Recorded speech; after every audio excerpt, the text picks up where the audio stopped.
வணக்கம். வெளித்துறையின் தலைப்புச் செய்திகள். நடிக்காமலே 4 கோடி சம்பளம் வாங்கும் நடிகை. ஹிந்தி நடிகை கஜோலை ஏமாற்றிய தனுஷ். ஆட்டோ டிரைவரை பாடகராக மாற்றிய டி இமான். இனி விரிவான செய்திகள். சிம்பு கதாநாயகனாக அறிமுகமான காதல் அழிவதில்லை படத்தில் கதாநாயகியாக அறிமுகமான சார்மி அதன் பிறகு தமிழில் சில படங்களிலும் தெலுங்கு மொழியில் பல படங்களிலும் நடித்திருக்கிறார். தற்போது பட வாய்ப்புகள் இல்லாமல் இருக்கும் சார்மி தெலுங்கில் பாலகிருஷ்ணா நடிக்கும் பைசா வசூல் படத்தில் நிர்வாக தயாரிப்பாளராக செயல்பட்டு வருகிறார். பூரி ஜெகநாத் இயக்கும் இந்த படத்தின் படப்பிடிப்பு போர்ச்சுகல் நாட்டில் 70 நாட்கள் நடைபெறுகிறது. சுமார் 35 கோடி செலவில் உருவாகும் இந்த படத்தில் சார்மிக்கு மட்டும் 4 கோடி சம்பளமாம். 4 படத்தில் நடித்தால் கூட கிடைக்காத இந்த சம்பளத்தை ஒரு படத்தில் நடிக்காமலே பெறுகிறார் சார்மி என்று அவருடன் நடித்த சக நடிகைகள் ஆச்சரியத்தில் அதிர்ந்து போயிருக்கிறார்களாம். சௌந்தர்யா ரஜினிகாந்த் இயக்கத்தில் தனுஷ் நாயகனாக நடித்துள்ள வேலையில்லா பட்டதாரி 2ஆம் பாகத்தில் வில்லி பாத்திரத்தில் நடிக்க ஹிந்தி நடிகை கஜோலை தனுஷும் சௌந்தர்யாவும் அணுகிய போது முதலில் தமிழ் படத்தில் நடிக்க அவர் தயங்கினாராம். தமிழ் வசனங்களை பேசி என்னால் நடிக்க முடியாது என்பதால் தான் நான் நடிக்க தயங்கினேன். உடனே அந்த படத்தின் கதாசிரியராகவும் உள்ள தனுஷ் வசனங்கள் அதிகமாக இருக்காது என்றார். அவர் சொன்னதை நம்பி படத்தில் நடிக்க ஒப்புக்கொண்டேன். ஆனால் படப்பிடிப்பில் பக்கம் பக்கமாக வசனங்கள் கொடுத்து அவர் என்னை ஏமாற்றிவிட்டார். இருந்தாலும் நான் அந்த படத்தில் ரசித்து நடித்தேன். அதற்கு முக்கிய காரணம் நான் தனுஷ் ரசிகை என்பதுதான் என்கிறார் நடிகை கஜோல். இசைஞானம் பெற்றிருந்தால்தான் பாட முடியும் என்ற நிலை சினிமா பாடல்களை பொறுத்தவரை எப்போதுமே இருந்ததில்லை. இசைக்கு ஏற்றவாறு திறமையாக பாட தெரிந்தவர்களுக்கு தொடர்ந்து பல இசையமைப்பாளர்கள் வாய்ப்புகள் வழங்கி வருகின்றனர். தன்னுடைய படங்களில் பல நடிகர் நடிகைகளை பாட வைத்துள்ள இசையமைப்பாளர் டி இமானுக்கு தனியார் தொலைக்காட்சி இசை நிகழ்ச்சி ஒன்றில் பாடிய ஆட்டோ டிரைவர் ரமேஷின் குரல் பிடித்திருந்ததால் உடனே அவரை வரவழைத்து பாட வைத்து விட்டாராம். ஆட்டோ டிரைவர் ரமேஷ் பாடியுள்ள அந்த பாடல் உதயநிதி ஸ்டாலின் நடிப்பில் உருவாகி வரும் பொதுவாக என் மனசு தங்கம் படத்தில் இடம்பெறுகிறது. தனுஷ் இயக்கத்தில் பாப்பாண்டி படத்தில் ஒரு சிறிய வேடத்தில் நடித்த சின்னத்திரை தொகுப்பாளினி திவ்யதர்ஷினி தற்போது கௌதம் மேனன் இயக்கத்தில் விக்ரம் நடித்து வரும் துருவ நட்சத்திரம் படத்தில் விக்ரமின் முன்னாள் காதலியாக நடித்து வருகிறார். இந்த படத்தில் அவருக்கு அழுத்தமான கதாபாத்திரம் கொடுக்கப்பட்டுள்ளதாம். விக்ரம் திவ்யதர்ஷினி சம்பந்தப்பட்ட காட்சிகள் துருக்கி நாட்டில் படமாக இருக்கின்றன. விக்ரமின் மனைவியாக ஐஸ்வர்யா ராஜேஷ் நடித்துள்ள இந்த படத்தில் ரீது வர்மா விக்ரமிற்கு உதவி செய்யும் வேடத்தில் நடிக்கிறார். நயன்தாரா முக்கிய வேடத்தில் நடிக்கும் கொலையுதிர் காலம் படத்தின் இறுதிக்கட்ட படப்பிடிப்பு விரைவில் துவங்க இருக்கிறது. அஜய் ஞானமுத்து இயக்கி வரும் இந்த படத்தில் வில்லனாக பிரபல ஹிந்தி பட இயக்குனர் அனுராப் காஷ்யப் நடித்து வருகிறார். இந்த படத்தின் ஹிந்தி பதிப்புக்கு காமோஷி என்று பெயர் வைத்துள்ளனர். ஹிந்தி பதிப்பில் தமன்னா கதையின் நாயகியாக நடிக்க பிரபுதேவா வில்லனாக நடிக்கிறார். இந்த படத்தை பில்லா 2ஆம் பாகத்தை இயக்கிய சக்ரி டோல்டி இயக்குகிறார். இந்த நிலையில் இந்த படத்தில் இடம்பெறும் ஒரு முக்கிய கதாபாத்திரம் ஒன்றில் பாகுபலி நாயகன் பிரபாஸ் நடிக்க உள்ளதாக தகவல்கள் வெளியாகியுள்ளன. சுந்தர் சி இயக்கிய அரண்மனை படத்தில் தனது நடிப்பால் கவர்ந்த நடிகை ஹன்சிகா தற்போது சுந்தர் சி இயக்கவுள்ள சங்கமுத்ரா படத்தில் நடிக்க இருக்கிறார். இதற்கான பேச்சுவார்த்தைகள் நடைபெற்று வருவதாக செய்திகள் வெளியாகியுள்ளன.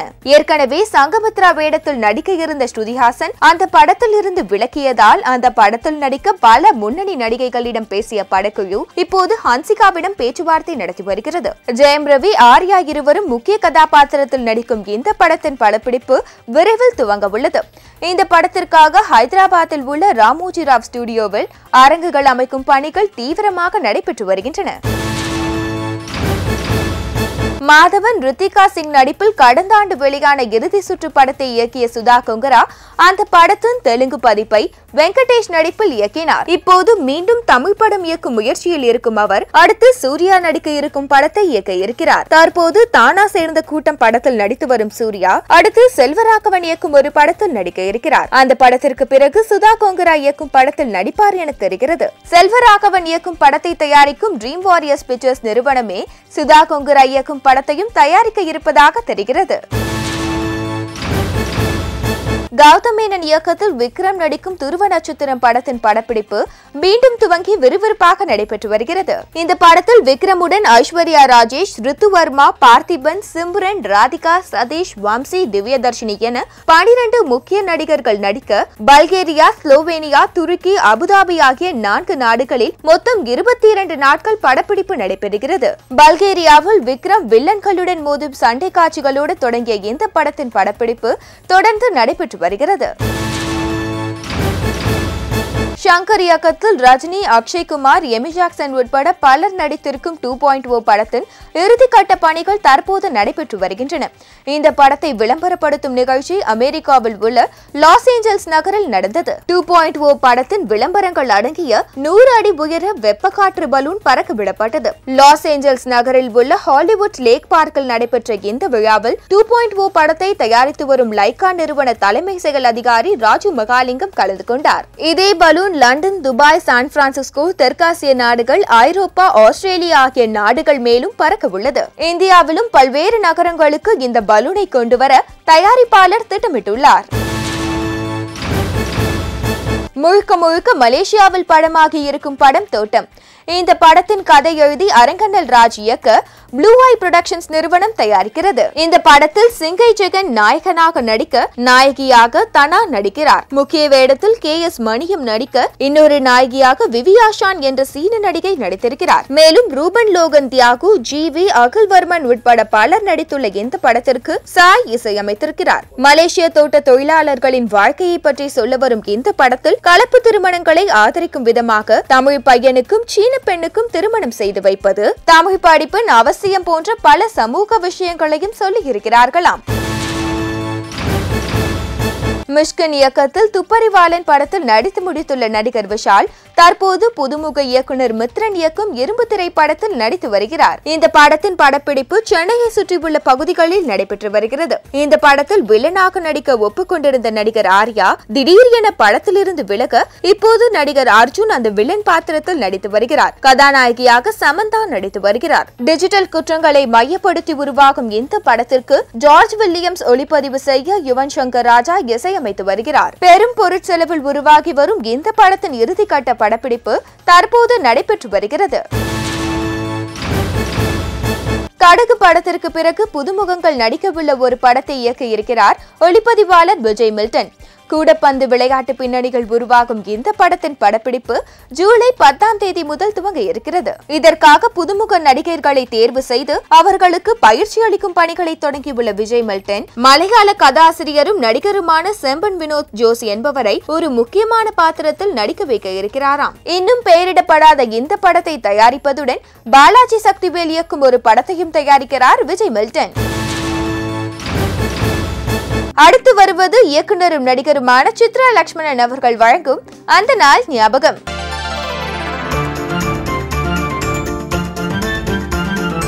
ஆஹா என்ன பொருத்தம் நமக்குள் இந்த பொருத்தம்,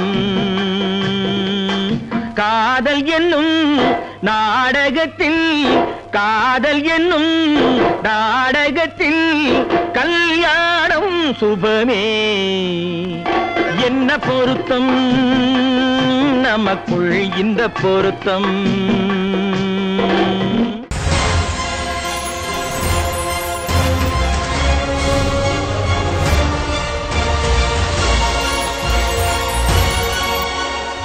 எம்ஜிஆருடைய தனி மருத்துவரான PR சுப்பிரமணியம் ஒரு மருத்துவர் மட்டுமல்ல. எம்ஜிஆர் நடிகராக புகழ்பெறத் தொடங்கிய காலத்திலிருந்து அவர் அருகிலேயே இருந்து அவரது வளர்ச்சியை பார்த்து வருவார். அதனால் காஞ்சிபுரத்திலே நடக்கவிருந்த அந்த பொதுக்கூட்டம் எம்ஜிஆருடைய அரசியல் வாழ்க்கையிலே எவ்வளவு முக்கியமானது என்பதை அவர் நன்றாக அறிந்திருந்தார். அதன் காரணமாக அந்த கூட்டத்திலே எம்ஜிஆர் கலந்து கொள்ள அவர் அனுமதி அளித்தார். காஞ்சிபுரம் செல்லுகின்ற வழி நெடுக மக்கள் கூட்டம் கூட்டமாக கூடி எம்ஜிஆருக்கு வரவேற்பு அளித்ததால் இரவு 7 மணிக்கு சென்னையை விட்டு கிளம்பிய எம்ஜிஆரால் 11 மணிக்குத்தான் காஞ்சிபுரத்தை அடைய முடிந்தது. உடல்நலம் சரியில்லை என்ற போதிலும் அண்ணா திராவிட முன்னேற்ற கழகத்தினுடைய முதல் பொதுக்கூட்டத்திற்கு எழுச்சியுடன் திரண்டிருந்த லட்சக்கணக்கான மக்களை பார்த்ததனால் ஏற்பட்ட புத்துணர்ச்சியிலே மிகவும் உணர்ச்சி மிக்க உரையை நிகழ்த்தினார் எம்ஜிஆர். சென்னையிலிருந்து எம்ஜிஆர் காஞ்சிபுரத்துக்கு சென்றபோது அவரை பார்க்க திரண்டிருந்த கூட்டம் காஞ்சிபுரத்திலிருந்து அவர் சென்னை திரும்பும்போது இரட்டிப்பாகி இருந்தது. நடுநிசி என்றும் பாராமல் மக்கள் எல்லா ஊர்களிலும் கூட்டம் கூட்டமாக நின்றார்கள். தாம்பரத்திலே அதிகாலை வேளையிலே மிகப்பெரிய கூட்டம் ஒன்று அவர் வரவை நோக்கி காத்து கொண்டிருந்தது. இதையெல்லாம் முடித்து கொண்டு அதிகாலை 6 மணிக்குத்தான் எம்ஜிஆரால் சென்னை திரும்ப முடிந்தது. திராவிட முன்னேற்றக் கழகத்திலிருந்து எம்ஜிஆர் வெளியேற்றப்பட்டதற்கு பிறகு வெளியான அவரது இதயவினை திரைப்படத்தை எம்ஜிஆருடைய செல்வாக்கை எடை போடுகின்ற ஒரு அளவுகோலாக திராவிட முன்னேற்றக் கழக தலைவர்கள் பலர் எதிர்பார்த்தனர். இன்னும் சரியாக சொல்வதென்றால் என் கடமைக்கு ஏற்பட்ட ஒரு நிலை இதயவினை திரைப்படத்துக்கும் ஏற்படும் என்பது அவருடைய எதிர்பார்ப்பாக இருந்தது. ஆனால் அதையெல்லாம் மீறி அந்த படம் மிகப்பெரிய வெற்றி படமாக அமைந்தது. ஆனந்தம் இன்று ஆரம்பம், மெல்ல சிரித்தால் என்ன, இதழ் விரித்தால் என்ன. ஆனந்தம் இன்று ஆரம்பம், மெல்ல சிரித்தால் என்ன, இதழ் விரித்தால் என்ன. மலர்கள் சிரிக்கும் கொடியில், அலைகள் சிரிக்கும் கடலில். மலர்கள் சிரிக்கும் கொடியில், அலைகள் சிரிக்கும் கடலில். நிலவு சிரிக்கும் இரவில் நீயும் சிரித்தால் என்ன. எந்த ஒரு பொறுப்பையும் ஏற்றுக்கொண்டு விட்டால் அதில் வெற்றி காண்கின்ற வரை இரவு பகலாக உழைப்பது எம்ஜிஆருடைய வழக்கம். அண்ணா திராவிட முன்னேற்றக் கழகத்தை தொடங்கிய பிறகு ஒரு நாளைக்கு 20 மணி நேரம் உழைக்க ஆரம்பித்தார் எம்ஜிஆர்.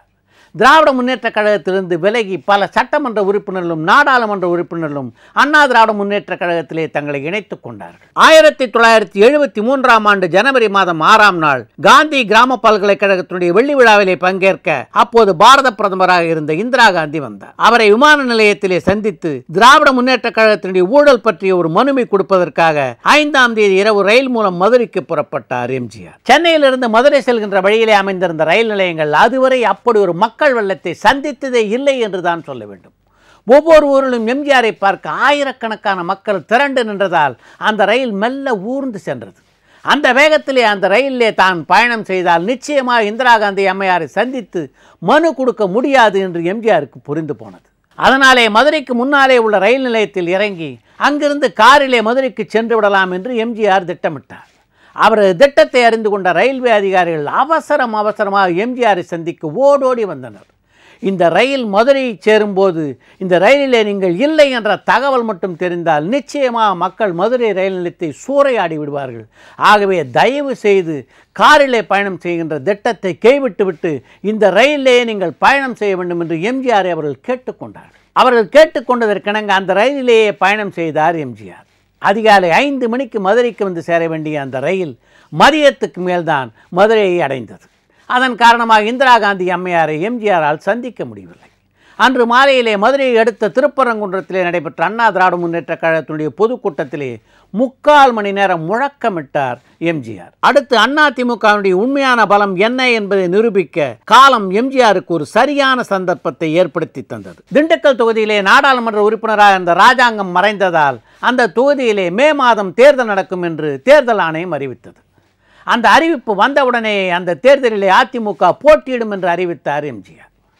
தேர்தலில் செலவழிக்கிறதுக்கு எக்கச்சக்கமாக பணம் வேணும்.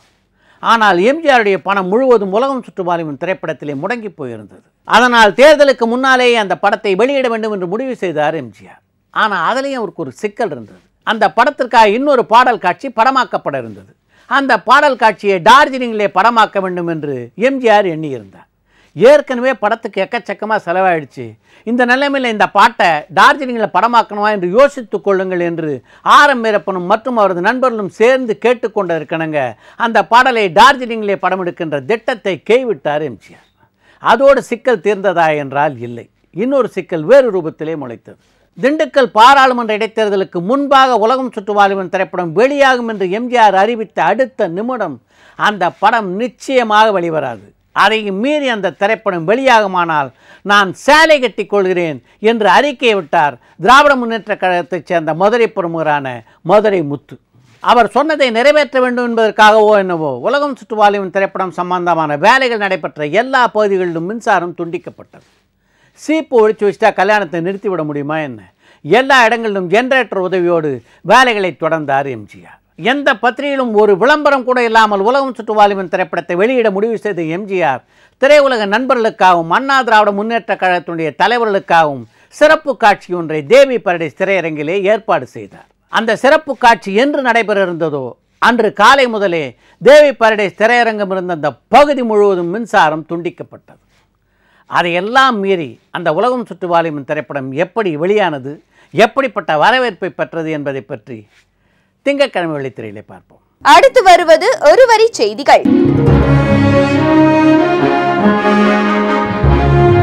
காலா படப்பிடிப்பை முடித்துவிட்டு மும்பையில் இருந்து அமெரிக்கா சென்றுள்ள நடிகர் ரஜினிகாந்த் திரும்ப 15 நாட்கள் ஆகுமா? வெளிநாட்டில் வாழும் இந்திய குடும்ப பெண்ணாக விவேகம் படத்தில் நடித்திருக்கிறார் நடிகை காஜல் அகர்வால். விஜய் நடித்துள்ள மெர்சல் படத்தை ஆந்திரா மற்றும் தெலுங்கானாவில் ஒரு நேரடி தெலுங்கு படம் போல வெளியிட இருக்கிறார்களாம். என் வாழ்க்கை கதையை படமாக எடுத்தால் அது போர் அடிக்கும் என்கிறார் நடிகர் ஷாருக் கான். அண்டாவை காணும் படத்தில் அண்டாவுக்கு குரல் கொடுத்திருக்கிறாராம் நடிகர் விஜய் சேதுபதி. விக்ரம் நடிக்கும் துருவ நட்சத்திரம் படத்தில் இப்போது புதிதாக இணைந்திருக்கிறார் நடிகை ராதிகா சரத்குமார். இன்னும் 4 படங்களை தயாரிக்கும் உற்சாகத்தை பண்டிகை படம் எனக்கு கொடுத்திருக்கிறது என்கிறார் நடிகை விஜயலட்சுமி. மஞ்சிரேக்கர் இயக்கும் பேணிகான் படத்தில் பாடகியாக நடிக்கிறார் நடிகை ஐஸ்வர்யா ராய். அடுத்து வருவது ரகசியம்.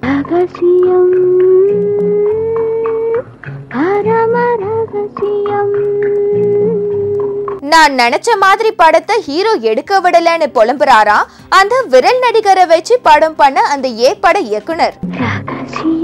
விழாவுக்கு செல்லும் போது ஆடிட்டோரியத்துல ஏசி இருந்தாலும் நிகழ்ச்சி துவங்குற வரைக்கும் தங்குறதுக்கு வெளியில கேரவன் வேணும்னு சொல்றாரா அந்த குத்து சண்டை நடிகர். தேவசேனாவை ஒதுக்குன அந்த பிரம்மாண்ட பட நாயகன் இப்போ வெள்ளைத்தோல் நடிகையோட அன்பு பிடியில இருக்காராம். அடுத்து வருவது மறக்க முடியுமா?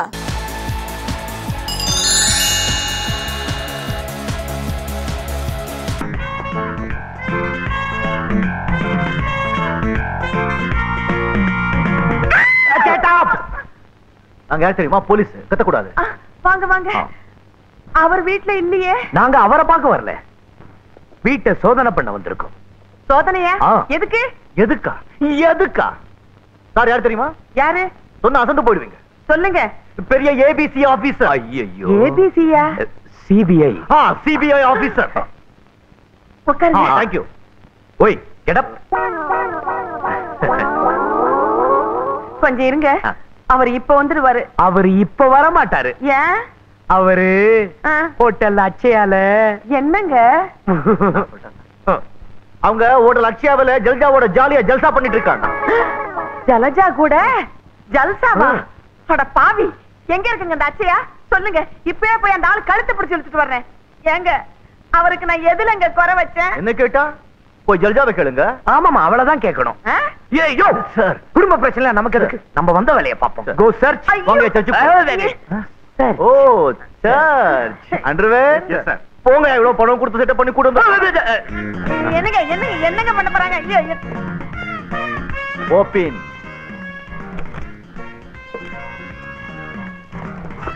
நதிங். நதிங். மூடிங் அண்ட் கமிங். எங்க எங்க இப்ப எதுக்குங்க எங்க வீட்டை திடீர்னு சோதனை போடுறீங்க? இல்ல, உங்க புருஷன் இதுக்குள்ள இருக்காரு. ஏகப்பட்ட லஞ்சம் வாங்கியிருக்கா. எங்களுக்கு ரிப்போர்ட் வந்திருக்கு. லஞ்சமா? சுத்த போய் போய் வாங்கி இருக்காரா இல்லையான்னு சோதனை படத்துக்கு அப்புறம் சொல்றோம். ஓபன். Yes sir. அண்ணே அண்ணே, அது இது புடவை, என் புடவை. இத பாருங்க, நாங்க சர்ச்சுக்கு வந்திருக்கோம். கலாட்டா பண்ண கூடாது, பேச நான் சும்மா இத பாருங்க, ரொம்ப பேசுனீங்க. மைக்க கீழ எடுத்து. மைக்கா? ஏன் பேச போறீங்களா? மைக்கால பேசுறது அந்த காலம், மைக்கால அடிக்கிறது இந்த காலம். ஓபன். ஓபன். மீசை அடிச்சு. பாத்தீங்களா? ஒண்ணு இல்ல, ஒண்ணுமே இல்ல. இது யார் சிரிச்சுக்கினே தொங்குறாரு? அது எங்க மாமியாரு. மாமியார்? இங்க பாத்திருக்கேன். இப்பதானே பாத்தீங்க? ஓபன். ஐயோ ஐயோ, ஒண்ணு வேண்டாம். இத பாருங்க, ரொம்ப கலாட்டா பண்ண மைக்க கீழ. அட ஏங்க மைக் மைக்னு பயமுறுத்துறீங்க? சுவிட்ச். இது என்ன சுவிட்ச்? அது சுவிட்ச் சுவிட்ச் fan fan fan. No fan, Y சுவிட்ச். அது அங்க இருக்கிற ஃபேனுக்கு சுவிட்ச் இங்க இருக்கு. வேர்க்குது வேர்க்குது. என்னங்க?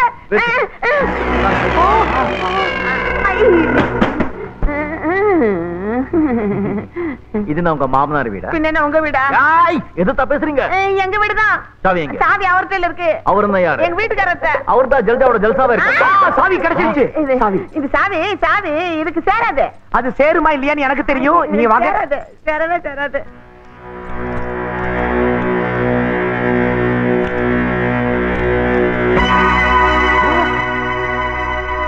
அடே எங்க அப்பாடி அப்பா. இதெல்லாம் எங்க மாமனார் வீட்டு சீதனம். உங்க மாமனார் இருந்தா மாஜி மந்திரியா? யோ அள்ளியா? இருங்க இருங்க, நமக்குள்ள ஒரு செட்டப் பண்ணிக்குவோமே. செட்டப்பா? இது வந்து ஒப்பந்தம் ஒப்பந்தம். இத பாருங்க, நீங்களும் போலீஸ்காரவங்க, எங்க வீட்டுக்காரரும் போலீஸ்காரரு, நம்ம எல்லாம் ஒரே இனம் இல்லையா? நமக்குள்ள எதுக்குங்க தகராறு? உங்களுக்கு வேணுங்கிறத கொஞ்சமா எடுத்துக்கிட்டு மிச்சத்தை இங்கே வச்சுட்டு போயிடுங்களேன். சார், இவங்க நமக்கு லஞ்சம் கொடுக்க பாக்க. லஞ்சமா? உங்க புருஷன் மாதிரி நாங்களும் பொறுக்கீங்கன்னு நினைச்சிட்டீங்களா? நாங்க நீதிக்கும் நியாயத்துக்கும் கட்டுப்பட்டவங்க. ஐயா, எங்க லட்சியம், எங்க கொள்கை, எங்க பாதை எல்லாம் ஜாண்டிஸ் தான். யாருக்கு? யோ ஜஸ்டிஸ் யா. எடுத்துட்டு சொல்லு. யோ என்னையா பண்றீங்க? வாங்க தூக்குங்க, எல்லாம் இல்ல அழுகையா? என்னங்க ஆளாளுக்கு எடுக்கிறீங்க?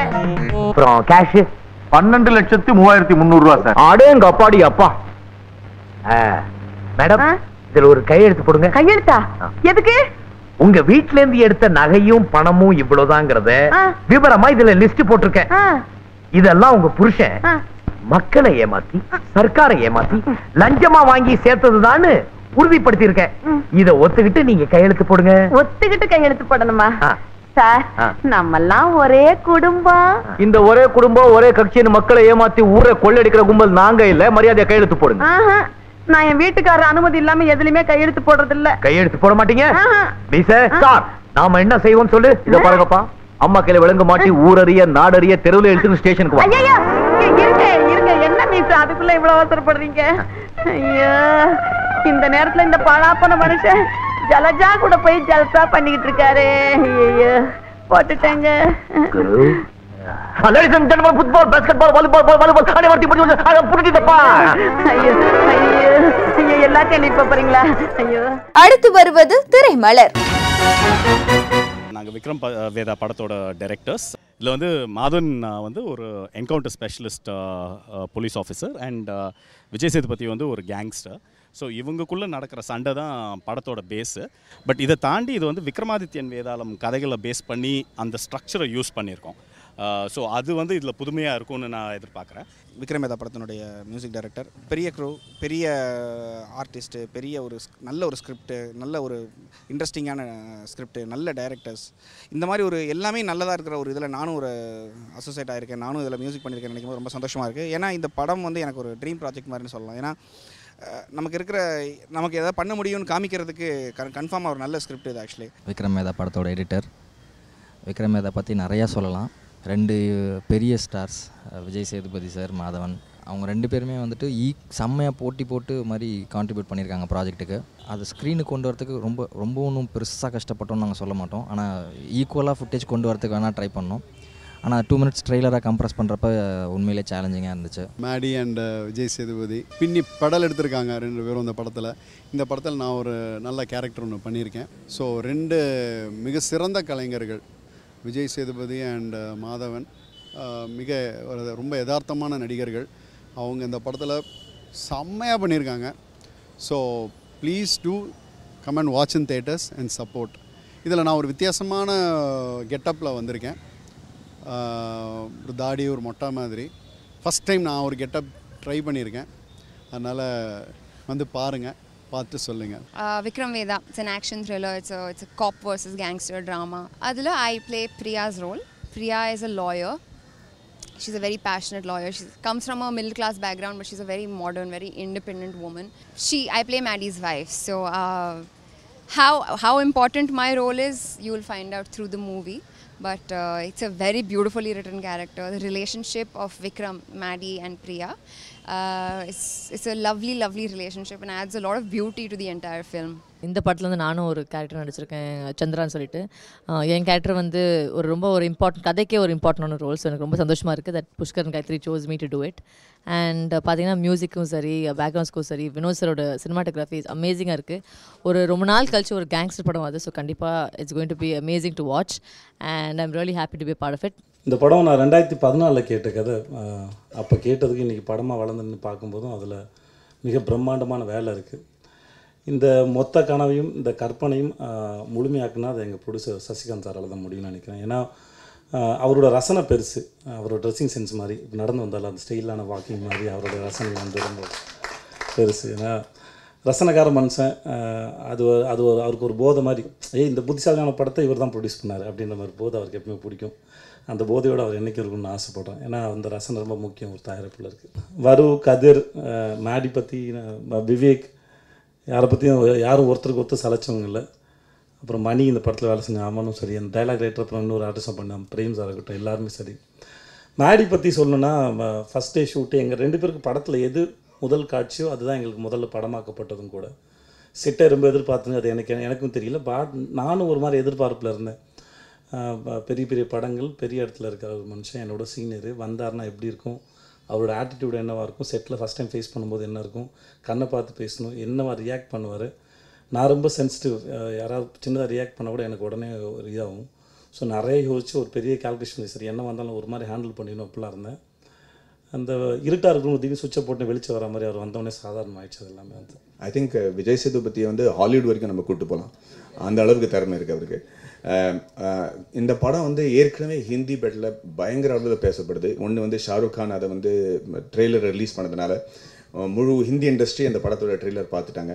அதில் வந்து நான் சொல்ல வேண்டிய விஷயம் வந்து சாமுக்கு வந்து மிகப்பெரிய பாராட்டு. அதில் எவ்ரிபடிஸ் யார் அந்த மியூசிக் டைரக்டர் அப்படிங்கிற சொல்ல.